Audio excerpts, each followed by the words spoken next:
प्रिय विद्यार्थियों, मैं पवन कुमार, व्याख्याता संस्कृत साहित्य, राज्य के उच्च माध्यमिक विद्यालय चांदपुर अलवर, आप सबका स्वागत करता हूं। इस वीडियो में हम संस्कृत साहित्य कक्षा 11 की पाठ्यपुस्तक शाश्वती प्रथमो भागः के प्रथम पाठ वेदामृतम के शेष भाग को पूरा करेंगे। इससे पहले हमने पिछले वीडियो में वेदामृतम पाठ का अध्ययन प्रारंभ किया था और पाठ परिचय के साथ ही प्रथम 4 मंत्रों का विस्तार से अध्ययन किया था। शेष बचे हुए मंत्रों का अध्ययन हम इस वीडियो में करेंगे, साथ ही अभ्यास प्रश्नों को भी हल सहित देखेंगे।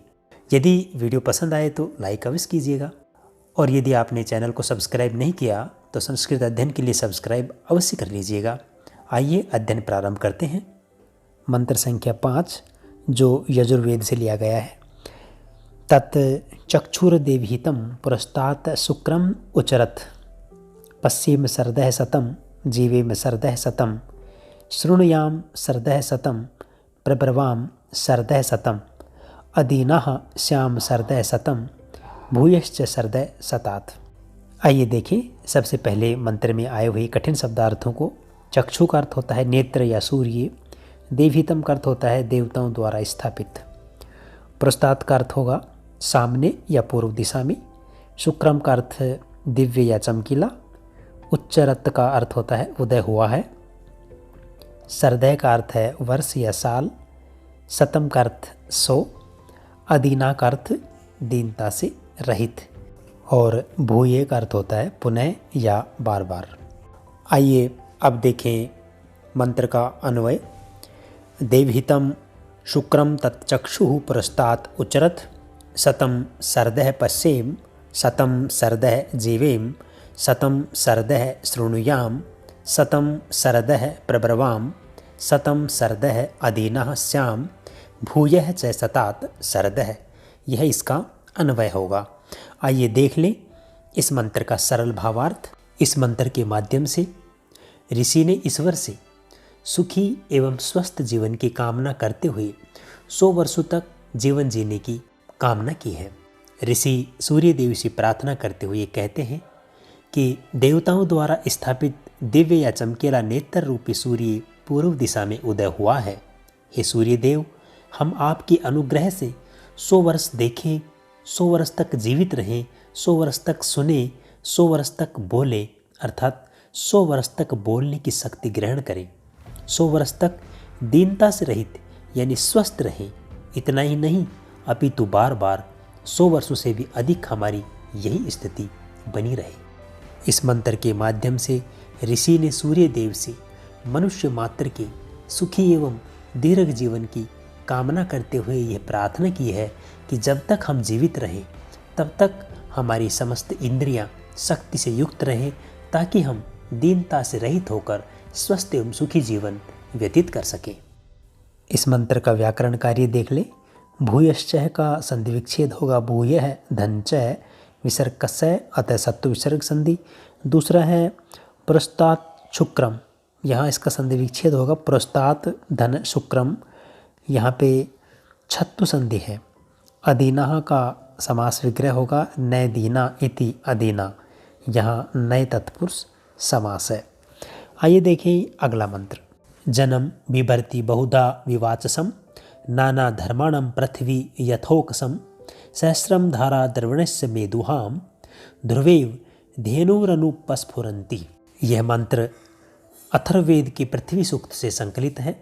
सबसे पहले देखें मंत्र में आए हुए कठिन शब्दार्थों को।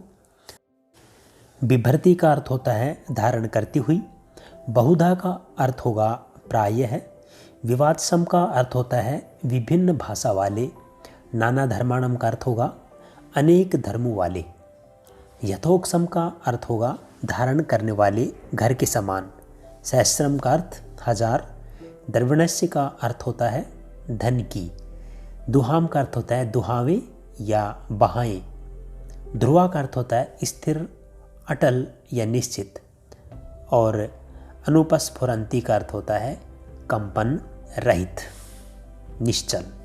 आइए अब देखें मंत्र का अन्वय।